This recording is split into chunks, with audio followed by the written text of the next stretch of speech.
بسم الله الرحمن الرحيم، والصلاة والسلام على أشرف المرسلين. ازيكم يا حبايبي، عاملين ايه؟ النهارده بإذن الله هنعمل مع بعض المكرونة البشاميل. سهلة جدا وبسيطة وبتطلع كريمي وفي منتهى الجمال زي ما اتعودنا على طول. تمام، انا عملتها معاكم كذا مرة بالفراخ. النهارده ان شاء الله هعملها لك باللحمة، ونخش كده في التفاصيل على طول. اول حاجه هعملها هجيب القلايه بتاعتي وهحط فيها نسبه من الدهون، اي حاجه انت بتحبيها، سواء كانت سمنه زيت اللي انت حابه بقى.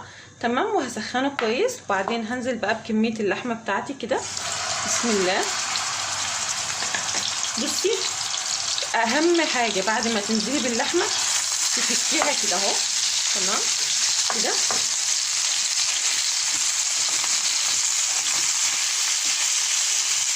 كده يا جماعه، ما تنزليش بالمعلقه كده ضغط، لا خليها فك كده اهو. تمام، عشان اللحمه تفك معاكي وتبقى في منتهى الجمال كده. بسم الله اهو. وبسيبها بقى لغايه ما تاخد صدمه من الجهتين الاتنين، بس طول ما انت بقى حطاها على البوتاجاز تسيبيها كده اهو. الوقت بقى يا حبايبي، بعد ما لون اللحمه كده غير معايا، هنزل هنا بورقتين لورا. تمام، وعندي البهارات بقى، عندي نص معلقه من كل حاجه. توم باودر، بصل باودر، جنزبيل، فلفل اسمر، هنا شويه من الحبهان والمستكه، ونص معلقه صغيره من بهارات اللحمه. تمام، بحب كده احطها مع تشويحه اللحمه الاول، تديها طعم حلو، وتحسي ان انت بتشم ريحه البهارات كده، بتفرق كتير. تمام، اللحمه بتنزل على نار عاليه يا جماعه عشان ما تشرش ميتها. الوقت بقى هحط النص كيلو لحمه، عندي هنا ربع كيلو من البصل. تمام، دايما اللحمه بتكون نص البصل.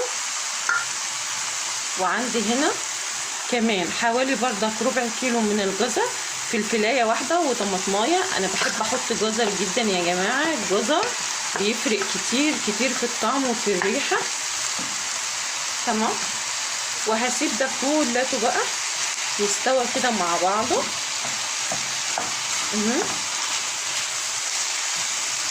طبعا الجزر هنا عشان انا مفرزاه، بس هيرجع يفك. وبالنسبه لاستعمال الخضار او الجزر، طالما هيطلع من الفريزر لازم تستعمليه على طول، عشان محدش يعلق لي في الحته دي. اللحوم بس هي اللي بنسيبها تفك شويه، انما الخضار ما ينفعش ان انا اسيبه يفك، هلاقيه بقى عامل زي الميه بالظبط. تمام، عشان في ناس كتير بتعلق لي وبتقولي ما ينفعش تستعملي الحاجه وهي خارجه من الفريزر. لا، الخضار ما فيش فيه اي مشاكل، المشكله بس كلها في اللحوم. تمام، هسيب بقى اغطي على اللحمه بتاعتي دي لغايه ما تستوي تماما، ونرجع نسلق المكرونه سوا. دلوقتي بقى يا حبايبي، بعد ما حطيت المكرونه بتاعت الميه بتاعت المكرونه كده وبقت تغلي، هحط فيها نص معلقه من الملح. تمام، وهحط كمان حوالي معلقتين كده من الزيت اهو، عشان الزيت هيخلي لك المكرونه كده مفلفله وما تلزقش في بعض. تمام، عشان توصلي لدرجه نجاح في المكرونه حلو، والمكرونه بتاعتك ما تبقاش معجنه وما يبقاش طعمها حلو، لازم المكرونه بتاعتك ما تستواش جامد جدا. يعني هتحطيها في الميه، هتقلبيها تقلبتين اتنين، هتطفي عليها على طول. تمام، الوقت بقى هبدا اضيف المكرونه بتاعتي، الكميه دي بقى حسب ما انت عايزه كده. بسم الله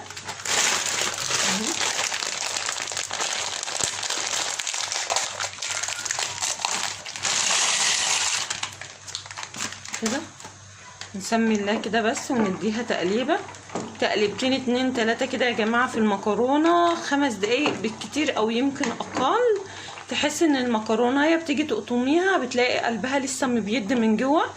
تمام، تقومي منزله المكرونه من على النار، لسه هتحطي بشاميل وهتحطي لحمه، هتساعد المكرونه اصلا انها تستوي. في ناس دلوقتي ما عادتش بتسلق المكرونه نهائي، تحط المكرونه نيه وبتحط لها البشاميل خفيف شويه. تمام، عشان توصل للنتيجه ان هي ايه، المكرونه تتقطع وتطلع معاها طرنشات وتطلع ناجحه كده. تمام، دقيقتين اتنين وهشيل المكرونه بتاعتي اصفيها، ونرجع بقى نعمل بشاميل سوا. بصوا يا حبايبي، اوريكي بس شكل المكرونه. تمام، شايفه المكرونه بتيجي وقعت، بتيجي تضغطي عليها بتلاقيها جامده لسه. تمام اهي شايفه، وبتلاقي قلبها مبيض. تمام اهي يا جماعه، شايفه المكرونه من جوه قلبها لسه ابيض ازاي. في المرحله دي تطفي عليها بقى على طول، عشان هي لسه زي ما قلت لك هكمل السوا بتاعها. نصفيها بقى. دلوقتي بقى يا حبايبي حطيت الحله بتاعتي، وهبدا بقى نعمل البشاميل سوا. انا هنا هستعمله بزيت يا جماعه. بحط لكل معلقه، لكل كوبايه حليب معلقه كبيره من الدقيق كده. بسم الله اهو.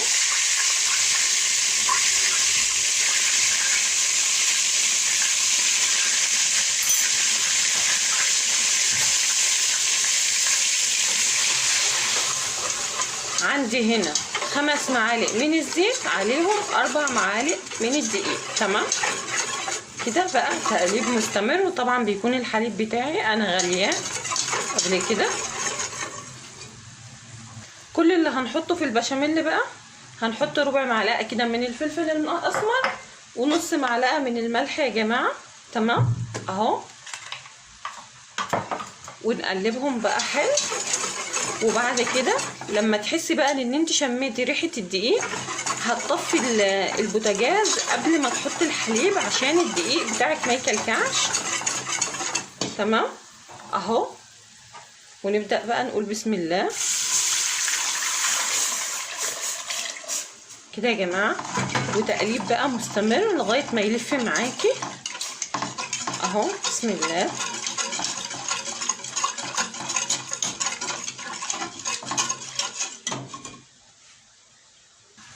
الوقت بقى كل اللي هنعمله ان احنا هنرجع نشغل البوتاجاز تاني. تمام. وتفضلي تقلبي بقى لغايه ما قوامه يبقى عامل زي المهلبيه كده. طب لو حسيت ان هو كلكع منك ولا حاجه، مفيش اي مشكله خالص، اضربيه في الخلاط. تمام. ولو حسيت ان هو خفيف، هتجيبي معلقه دقيق في ربع معلقه حليب او معلقتين 3 ميه، وتقلبيهم وتضيفيهم زي ما تكوني بتعملي المهلبيه العاديه، وتضيفي لها نشا. تمام. مفيش اي مشكله، كده لها حل وكده لها حل.